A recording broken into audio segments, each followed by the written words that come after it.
Isang magandang evening na naman po sa panibagong episode ng Katarantaduhan Podcast. And it's your boy, Erwin, and it's your boy, Kurt. Baka malito na sila kung sino talaga. Puta, congratulations nga pala sa Boston Celtics. Oh, sa mga 4-1, Celtics fan. oo. Sa wakas, nanalo na ulit kayo. Kasi kung Lakers is nandun, wala, talo kayo. Mga galit pa rin Joke ng lang, mga joke lang. Hindi, joke lang kasi. sexuals. Kaya galit ako, hindi man galit. Hindi ko lang gusto ang Celtics kasi tinalo nila ang Lakers ko noong 2008. Pero congrats. Sila yung pinakamadaming championship sa... Yeah, sila sa buong Ilan NBA. ba? 18? Hindi ko 19? din alam. Pero sumunod sa kanila, Lakers alam ko eh. Pero pinakamadami alam ko Celtics. Pero respect. Respeto, yeah. Talagang gusto nila mag-champion. Grabe. Oo. 3-1. Jason Tatum eh. I know. Kala ko mawawalisin eh. Siguro nagpatalo lang yan. Di ba? Kaya nakita mo yung video ni Dirk Nowitzki, tinatalunan sa likod. Sumablay. Kaya natatalo eh. Incident mo sa IG. Oo. Sisend ko guys, papakita ko sa Kaya inyo. natatalo yung Si Dirk Nowitzki, nagsa-side quest na lang. Tinatalo na sa slam dunk contest. Kasi yung tumalon sala. Sinakyan siya sa likod eh. Kaya natatalo yung Dallas eh. Ginawang camel eh. Ginawang camel back eh. Ginawang camel si Dirk Nowitzki. Si Jaylen Brown yung MVP, di ba? Si Jaylen Brown. Jaylen Brown. Yeah. Kaya congrats sa Celtics, sa mga basketball fans dyan. Ano bang tawag sa mga Celtics fans? Celticians. Celtickers. Bleed green. ba? Hindi ko nga alam eh. Mga ano ba? Ano bang May mga Dallas? Joke lang, Celtics. Ano bang Dallas? Dalations. Dallasers. Anyways, yeah. Ito po, ano ba, Gar? Ano bang maganda pag-uusapan natin? Sabi mo sa akin yung 9 to 5. 9 to 5. Rat race. Rat race. Daga. May daga ka. Nagkariraan yung mga daga. No? Yes. 9 to 5. 9 to 5. Ano ba? Paliwanag mo sa mga Sa mga hindi listeners po natin. nakakaalam, i-define muna natin ang rat race. Rat race. And kung bakit maganda tong topic na to. Iba yung mga nag-i-snitch yan kasi rat eh. Iba yun. Iba pa ba? Iba yung snitch. Ibang rat na yun. Ibang rat yun. Ibang rat. So, ngayon, ang rat race, I think magandang topic to kasi parang, lagi kasi namin ni Jekto na pag-uusapan yung parang hanggang kailan ka magtatrabaho na hanggang pagtanda mo ba, magna 9 to 5 job ka.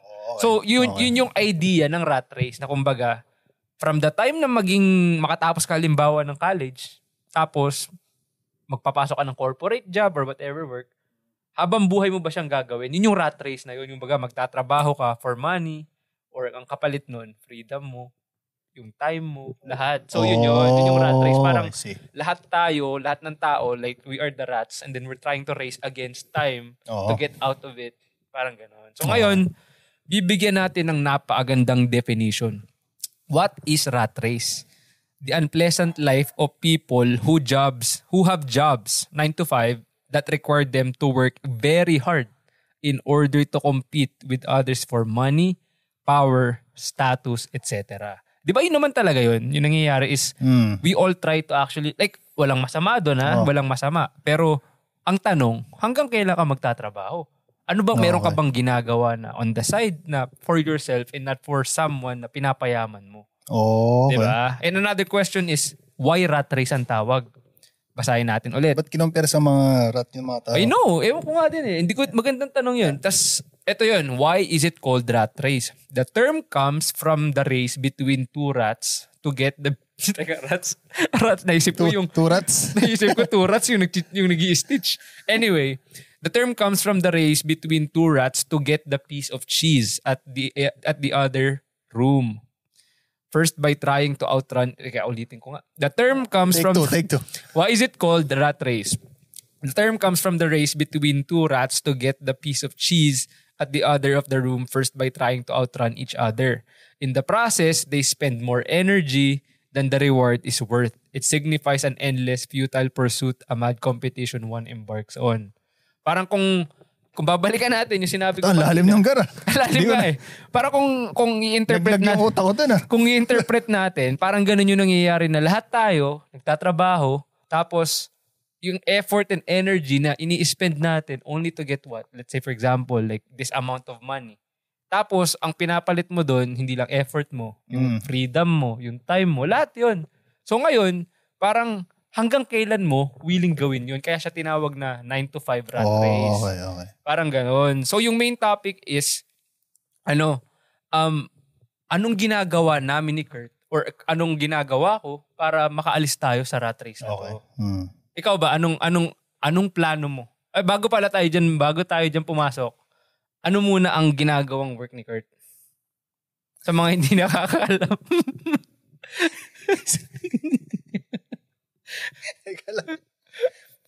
Isa po. Jabawaki. Ikaw na nga muna. Walang nga. Okay. Ikaw muna. Okay. So, ito yung... mo eh. Jabawaki. Joke Queen. Naalala So, ko. parang maging dancer eh. Anyway, okay. So, anong work mo right now? Ako po, nasa field po ako ng IT. Inom-tambay. IT po. So ngayon, isa sa mga tanong dito, how long do I plan on working sa 9 to 5 job? Like corporate job. Ang plano ko is, kung mag-workout, hopefully in the next 10 years. 10 years. Smart goals. Oo. Yung baga smart goals nga, sabi ni Kurt. So yun yung goal natin na kung mag-workout yung plano. Ikaw ba? Saan ka nag-work? Anong work mo? Sa Filipino stereotype. Alam nyo na, nag-work ko ako sa healthcare. Yun. Pangarap ko po maging dancer pero hindi natupad. Pinagpipilitan po eh. Pinagpipilitan eh. Yan po yung trabaho po ni Kurt. Yan ang favorite ng mga Pilipino. Hulaan nyo. Pag nahulaan nyo, ang galing nyo. Oo. Siguro timeline. Hindi ko din alam eh. Totoo lang, parang sa ngayon kasi parang feeling ko stuck pa ako sa sa 9 to 5. Pero meron ka namang mga, let's say, parang meron kang mga idea minsan na parang meron kang edad na parang at this age parang ayoko nang ito yung ginagawa kong trabaho. Parang gusto ko... Siguro kasi ito, by 50 parang gusto ko na mag-retire. Parang realistically, pag 50 na ako, parang ayoko na magtrabaho. Yeah. Pero madami naman ding option eh. At tingin ko. Di ba nagtayo nga ako ng clothing business, di ba? Kaso tinamad lang ako eh. Babalikan natin yun. Guys, i-review. Kumbaga lagi na sinasabi yung mga passive income eh. Yeah. So ngayon, parang ang goal ko ngayon, mag-ipon lang na mag-ipon. Tapos dadating tayo sa plano natin na panglabas mo sa rat race. Panglabas natin sa rat race. Which is good. That's good. Okay yun. Tapos, pero do you see yourself working until you retire, which is 50? 50? Kung yun yung target mo. Kasi normally, di ba, ang retiring age natin 65. Which is yun yung naisip ko na ayoko mag-work ng until 65 ako na... Kasi dito sa Canada may tinatawag na Magic 80. Yes, Magic 80. Ewan ko narinig na basically yung Magic 80, kung ano yung edad mo, i-add mo sa years of service. Yes. Tapos pwede ka na mag-retire. Kumbaga yung pension mo habang buhay na. Pag nag-sum up siya ng 80, parang yun na yun. Let's say nag-work ka ng 20 years. Tapos matatapos ka nun 60. 60 plus 20. 60 plus 20, 80. So pwede ka na mag-retire. Age ng 60, magre-retire ka na, tapos yung pension mo nun parang... Hanggang mamatay ka na. Basically, ganun. Pero yung Magic 80. Pero imagine mo, ilang taong ka pa lang ngayon, 28, aantay mo umabot ka ng 60 bago ka makapag-retire. Totoo diba? Yan. Kasi yung iba kasi stuck na eh. Yeah. Kasi yung iba, parang bibili na sila ng bahay. Bibili sila ng bagong kotse. Yes. So parang hindi doable yung money na kinikita nila kasi napupunta lang sa bills din. Tama naman.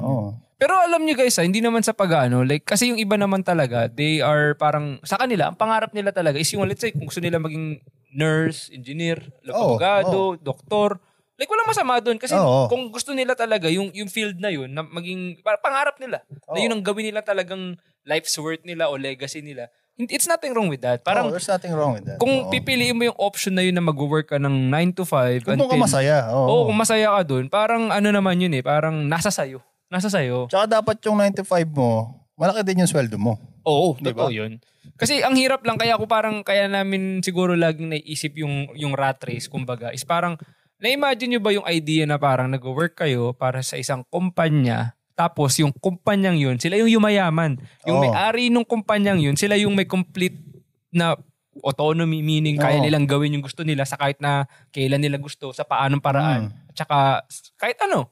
tas meron silang freedom. Hindi nila kailangang magtrabaho ng 8 hours every day. Kasi sila yung nagpapatakbo ng kumpanya. Passive income. Yeah. Diba? Kahit natutulog sila, kumikita sila. Ikaw yung nagpapayaman sa kanila. So parang minsan, naisip nyo ba na parang, okay, walang masama naman kahit ako, 9 to 5 job. Pero ano ba yung dapat nyo or parang naisip nyo ba na ano kaya yung pwede kong gawin para ako naman, yung efforts ko is going towards my own. Parang ako yung magpapayaman sa sarili ko. You know what I mean? Siguro parang basically, at depende rin sa tao kasi yung mga iba, hindi naman sila yung parang, hindi nila kaya mag-take ng mga risk. Yeah. Yes. Kasi, pero, sabi, na-advise lagi ng mga, napapanood natin na hanggat bata ka pa. Yes. Para mag-take ka ng risk. Para, hindi siya ganun kasakit. May time ka bumangon. Yeah, you can bounce back. Pag-fail man yung business na gusto mo. Yeah. Diba? Sabi nga nila, like, when you're in your 20s, mag-fail ka na mag-fail hanggang 30s ka kasi, like, kahit mag-fail ka ng for like yung 10 years na yun, let's say kung ano man yung ginagawa mo. Yeah. At your 30s, mafi-figure out mo na kung ano yung gusto mo. Kasi naranasan mo na yung lahat ng hindi nag-workout. Kasi madaming oras para bumawi. Yeah. At saka, rejection doesn't mean rejection. Minsan, rejection is redirection. Ni-redirect ka lang na mapunta ka sa ibang lugar. Baka hindi para sa iyo yung isang bagay. Yeah. Kaya ganun. So, if ever naman, how old were you nung ma-realize mo na ayaw mong tumanda working a 9-to-5 job? Sa totoo lang, hindi ko pa naisip yan eh. Hindi mo naisip? Hindi ko pa naisip yan kasi parang nag-i-enjoy ako eh. Yun. Nag-enjoy naman ako. Yun yung isang example kay Kurt na nag-enjoy ako kasi nag-enjoy siya sa ginagawa niya. Ngayon, parang ang gagawin namin ni Jules, magta-travel kami. Yes. So parang at the same time, habang nagtatrabaho ka, nagta-travel ka. Yes. Kumikita ka pa ng pera. Yeah. Like, I think it's, kung ano yung nagpapasaya din sa'yo eh. Kasi mahirap yung nagtatrabaho ka na hindi ka masaya. Oo nga, totoo yun. Na-stress ka, ganun. Yeah. Hindi naman sa guys, hindi naman sa, like, kasi si Kurt masaya siya. Hindi naman sa hindi ako masaya sa ginagawa ko. Siguro yung goals ko is iba lang. Magkaiba kami ni Kurt. Iba yung, kumbaga sa ibang paraan ko nakikita yung sarili ko na parang, kumbaga ito sasabihin ko to na parang yung trabaho ko, siguro pangarap to ng ibang tao. Like may 1 milyong tao dyan sa kabilang side ng mundo na ipagpapalit yung buhay nila sa buhay na meron ako. Sa trabahong meron ako. Totoo, yan. And grateful ako. Minsan talagang hindi ko lang maisip na parang, parang sa isip ko kasi parang minsan I can do more. Yung gano'n. Tsaka isa pa sa mga bagay na kung bakit namin ginagawa to ni Kurt is parang meron kami ni Kurt vision na parang itong podcast pag nag-work to. Tapos, pag nag-work, di ba? Parang na kaming Kong TV. Hindi sa dahil sa congrats pala kayo. Combination. Daming kinakasal no? Di ba? Daming kinakasal. Anyways, yeah. Ibig ko sabihin, hindi naman yun yung parang gusto lang namin ni Kurt magloko-loko sa video. Hindi, passionate kami sa ginagawa namin, di ba? Yun yung parang sinasabi ko na parang what if may isang bagay ka na passionate ka rin ginagawa, tapos pwede mo rin palang pagkakitaan yun. Like for example, ito, let's say guys, sinuportahan nyo kami talaga ng todo-todo. Totoo. And then umabot kami sa point na nagkaroon na kami ng Spotify deal, $15 million. $15 million. Guys, sinasabi ko kay Kurt yan, maniwala kayo. Sinabi ko, the day will come, magkakaroon kami ng exclusive deal sa Spotify. Pwede rin, no? Diba? Ibig ko sabihin, yun yung sinasabi ko na parang ginagawa namin ni Kurt, masaya kami, passionate kami dito. Tapos, pagka kumita kami dito, ang yumayaman kami din. Kasi diba? Parang basically, kumikita ka doing something you're just having fun with, di ba? Yung ganun. Which is, yun yung sa akin. Ito, magkwentuhan lang tayo. Di ba? Ito mo, nagkukwentuhan lang kami ni Kurt. Tapos, hindi lang yun. Ibaga, nagkukwentuhan kami, na masaya kami sa pinagkukwentuhan, at may napapasaya din kami, di ba? Totoo yun. Parang ganun. Pero hindi sa at tulad ng sinabi ko, hindi ako grateful at hindi ako thankful sa trabaho ko. Masaya ako sa trabaho ko, pero syempre, may times lang din na may stress ka talaga. Di ba? May araw na minsan ayaw mong pumasok. Tinatamad ka, di ba? Yun yung parang complete na gusto kong makuha na kapag hindi na ako nag-work in 10 years, for example, meron na akong freedom, kontrolado ko yung oras ko. Yung tinatawag nga nilang autonomy, yung you can do whatever you want, whenever you want, and however you want. Yung autonomy. Yun yung kasi yun naman talaga yung tawag dito yung trade-off o yung compromise pag nag-work ka, di ba? Let's say, magpasok ka ng 9 to 5 o yung iba nga sa atin, minsan 12 hours pa. O pag kaya, 16 hours pa. Siyempre, ang trade-off nun, ang daming mga bagay na hindi mo magagawa in exchange of your time kasi nga, kailangan magtrabaho in exchange of money, in exchange of yung nga sa analogy ng daga, cheese, kukunin mo yung cheese. Diba? And imagine mo kung may pamilya ka pa. Totoo. Diba? Napakahirap nun, no? Yung anak mo, minsan lang yan magiging sanggol. 1 year old, 2 years old. Di ba? Parang yun yung sa akin. Yun yung siguro biggest motivation ko na. Tsaka ang taas ng bilihin ngayon. Yun. Taas na Gar, nandito yan. Nandito yan. Sabi ko nga nandito yan. Yun yung yun yung parang sa akin kasi parang naisip ko is yung gusto ko kasi dumating sa point na parang eto naman napaka-cliche na nito. Lahat naman tayo gusto yumaman eh. Oo. Di ba? Parang gusto mong umabot yung mga tao galit sa mga mayaman pero gusto rin naman yumaman. Oo, di ba? Diba? Oo. Di ba? Ibig ko sabihin, parang lahat is gusto nating yumaman. Pero sa iba't ibang kadahilanan. Ikaw ba, ba't gusto mong yumaman? Anong dahilan? Siyempre, para number 1, maging komportable sa buhay. Yun naman talaga yung Tsaka parang, siyempre, maiksi lang ang buhay. Gusto mong enjoyin lang yung buhay, hindi yung buong, like isang buwan ka lang magbabakasyon sa isang taon. Oo nga, speaking of which, diba? Ganun, parang nai-stuck sa ganun. Speaking of 9 to 5 rat race, nag-quit yan. Nag-quit na. Kasi ganun siya karami pera. Grabe ka naman. Hindi. Naman. Nag-quit ako kasi, parang hindi ko rin gusto yung yung nangyayari. Yes. Yung parang, kung alam mo kasi yung value mo Yung worth mo. Worth mo. Kung alam mo yung worth mo, parang pagpapahalagaan mo yun. Hindi yung parang nagpapasakal ka sa leg. Oo, di ba? Yeah. Totoo yun. Ano nga bang dahilan? Ba't ka nag-quit bigla? Wala, nainis lang ako yung pagbigyan yung bakasyon ko. Tatlong araw? Tatlong araw lang na bakasyon na ibigay. Si Jesus nga nabuhay after 3 days. Di ko naman relate. Si Jesus nga nung Sunday, nagpahinga Di ba? Yung parang sa kanta ni Kanye, someday I wanna lay down like God did on Sunday. Oh, yun. Diba? Mga ganun. Actually, speaking of bakasyon, natatawa ako kasi nag-usap kami ni Jack nung weekend lang. Tapos, naiinis siya kasi gusto daw niya sana magbakasyon. Naiinis siya dun sa idea na, what the fuck, kailangan ko magpaalam sa supervisor ko para sa sarili kong oras, sa sarili kong freedom. Bakit kailangan ibang tao yung may hawak ng oras ko? Doon siya nagagalit kasi karapatan ko yun eh. Yeah. Parang ganun yung nangyari kay Kurt na kinukuha niya lang yung karapatan niya pero ayaw ibigay sa kanya. Sa tingin ko naman, makakahanap din akong trabaho. May bago na uli akong trabaho. Oo. Ganun lang ang buhay. Parang kung alam mo yung worth mo, like do it. Huwag kang magpapaano sa mga tao. Tama yun. At the end of the day, you guys are nothing to them. Yeah. Totoo lang. Yeah. Like, guys, parang you guys are easily replaceable. Para lang tayong pyesa. Parang ganun. Pag nasira yan, papalitan ka ng bagong pyesa niyan. Di ba? Kasi madami nang nag-a-apply dyan. Like, ba't mo magtatrabaho, like, ibibigay mo lahat sa kanila. Yes. Kung sa isang iglap, hindi ka man nila pinaghahalagahan. Kan ba, may nangyari sa'yo. Ano ba, nagkasakit ka. Kinabukasan, pwede ka naman palitan. Yun nga lang, minsan, may ibang tao na hindi tulad nung yung katayuan namin ni Kurt na kaya naming maghanap ng iba or mag-quit kasi may kaya namin humanap ng iba.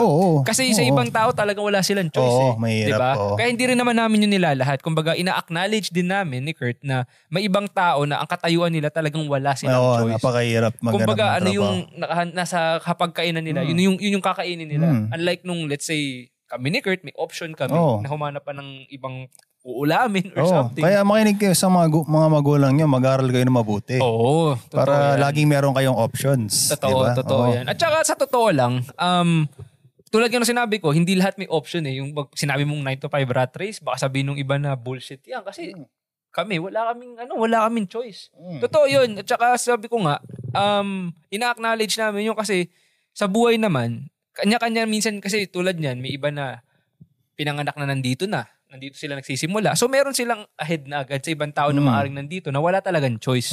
Kaya ganun. Pero ang sa akin lang ang mindset ko lang is at the end of the day, ikaw pa rin naman yung mag-aalis sa sarili mo kung nasan ka man eh. Diba? Nandito ka, nandiyan ka, nandun ka. Nasa sayo. Decision mo yan. Nasa sayo kung anong gagawin mo sa buhay mo. Kasi talagang kung hindi ka magsasacrifice. Kung hindi ka magsasacrifice, kung hindi ka mag-iisip. Alam mo, ang dami naman ng tao dyan na dating mahirap. Pero ngayon, bilyonaryo na. Si diba? Manny Villar. Manny Villar.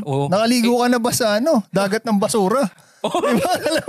Nakaligo ka na ba sa dagat ng basura? Ibig ko sabihin, nasa sa inyo rin eh. Kung iisipin nyo na parang, diba? Pero kailangan mo magsimula somewhere. Yun yun eh. Pero nasa sayo, tatanungin mo sa sarili mo pa rin na, gusto ko bang payamanin yung ibang tao or yung sarili ko? At saka hanggang kailan, diba?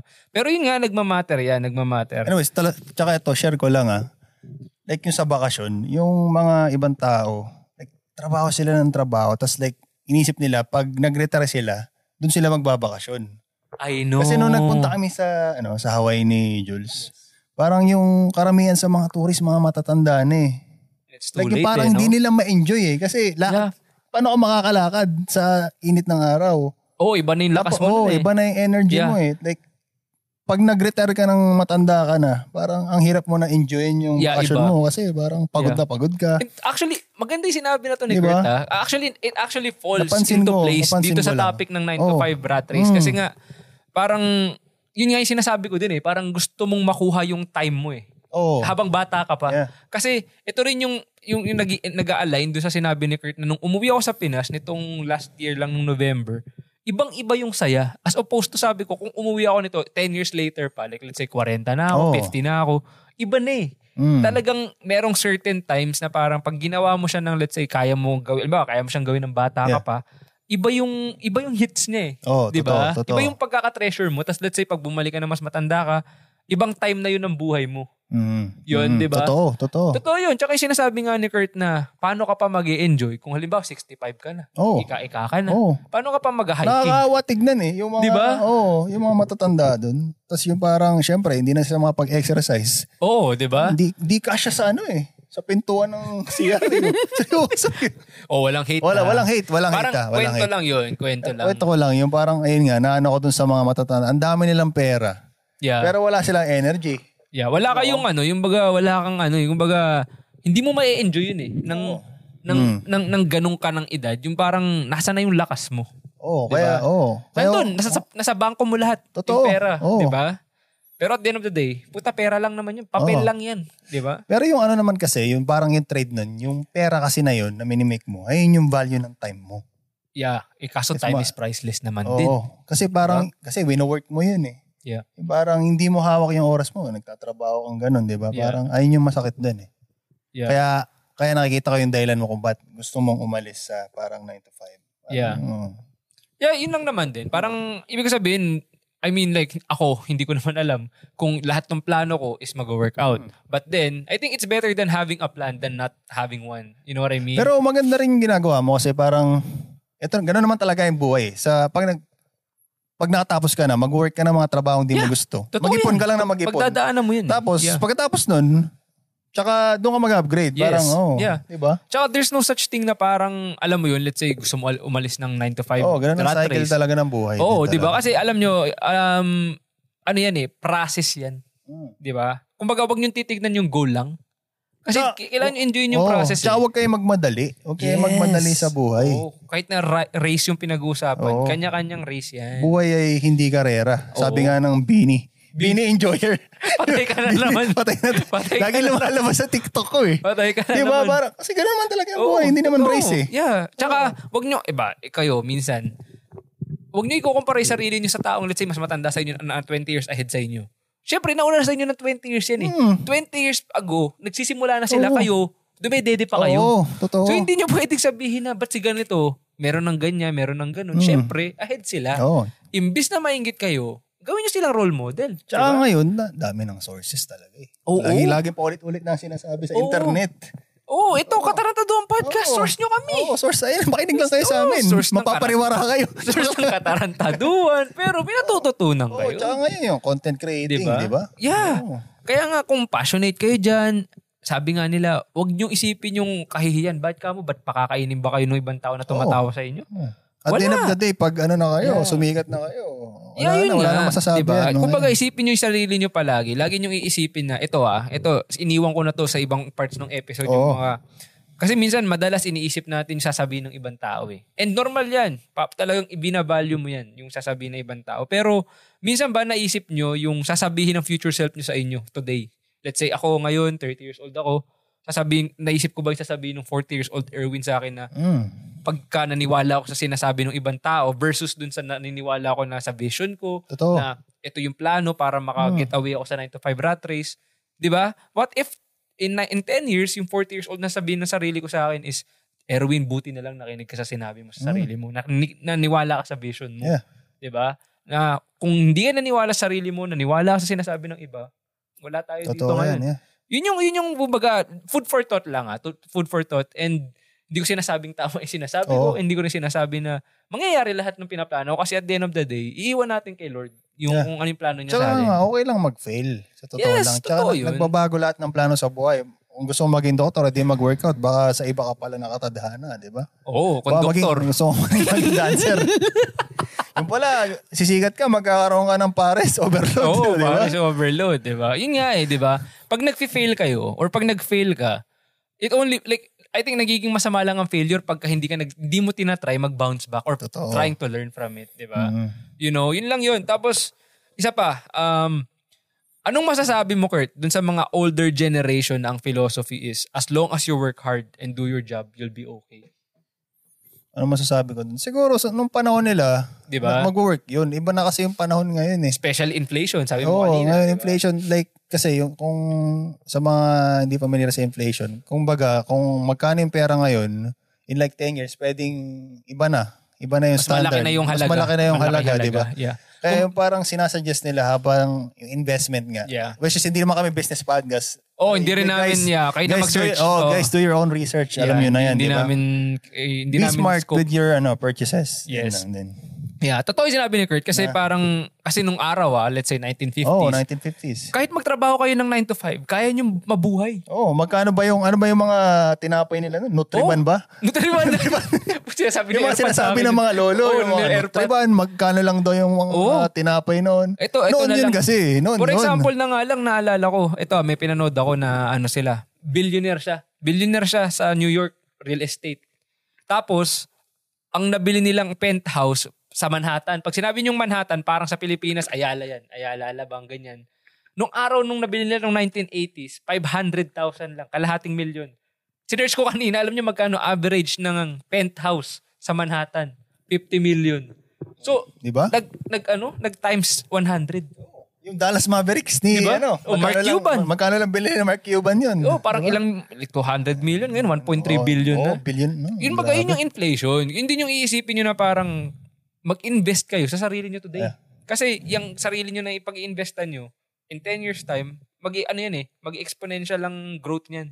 Hindi yan linear, exponential. Paano kung sabihin sa sinabi ng mga listener natin, Gar? Sinasabi nyo kasi yan kasi may mga access kayo, may mga resources kayo, nasa ibang bansa kayo. Anong masasabi mo dun? Alam nyo, totoo yan. Kasi sinasabi lang na-stuck. Kami kasi stuck kami sa ganyan. Totoo yun. Pero sinabi ko nga sa inyo, di ba? Nasa sa inyo eh. Nasa sa inyo yan. Ibig ko sabihin, kung yan yung paniniwalaan yung mindset, hanggang kailan nyo iisipin yung victim kayo lagi? Habang let's say, yung kapitbahay nyo, na nanonood din sa amin, parehas kayo ng pinanggagalingan. Nakinig sila, gumawa sila ng paraan today. Kayo, nagsimula kayong makinig sa amin a year later, yung nakita mo sa kabila, puta, meron ng pag-aaring tricycle. Di ba?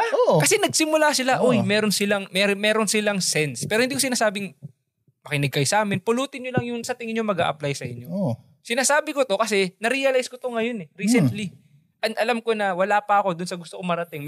Medyo ahead man kami sa inyo. It doesn't mean na hindi kayo makakarating dito. Diba? Pero kailangan yung gawin yung part nyo. Hindi nyo pwedeng sabihin namin na kasi meron na kayong ganyan, meron na kayong ganun. Kung gagamitin mo yung pa-victim mentality, walang mangyayari sa inyo. Diba? Nasa sa inyo yan. Sabihin niyo kung gusto nyo sabihin. Pero kami, tinatry namin ni Gar dito, sabihin sa inyo yung pwede namin i-share, i-impart sa inyo paano nyo babaguhin yung buhay nyo para makaalis kayo sa 9 to 5 rat race o kahit anumang kinasasadlakan yung dusa. Diba? Kaya yun. So ngayon, magbibigay na kami ng moral of the story. Anong moral of the story, Gar? Ang moral of the story, walang masama sa 9 to 5. Trabaho ng 9 to 5. Oo, wala. Kung pangarap nyo yan, go for it. Happy ka dyan, go for it. Yun lang. Basta at the end of the day, isipin mo din na gusto mo bang mag-retire ng ganito, ganyan, tapos yung bakasyon mo minsan, hindi mo mahawak yung sarili mong oras. Yun lang yung isipin nyo. Kung anong nagpapasaya sa inyo, yun yung gawin nyo, pero do it in moderation. Kung ano. Tsaka lagi nyo rin titignan yung sarili nyo. Yun lang. May dadagdag ka pa, Gar? 30 seconds. I think kayo na rin yun eh. Oo. Yeah. Basta always pray at night. And listen to Kanye West. Yeah, magbakasyon kayo. Paano ba yan? Stress kayo. Hanggang sa muli. It's your boy. Erwin, and it's your boy. Kurt. Peace.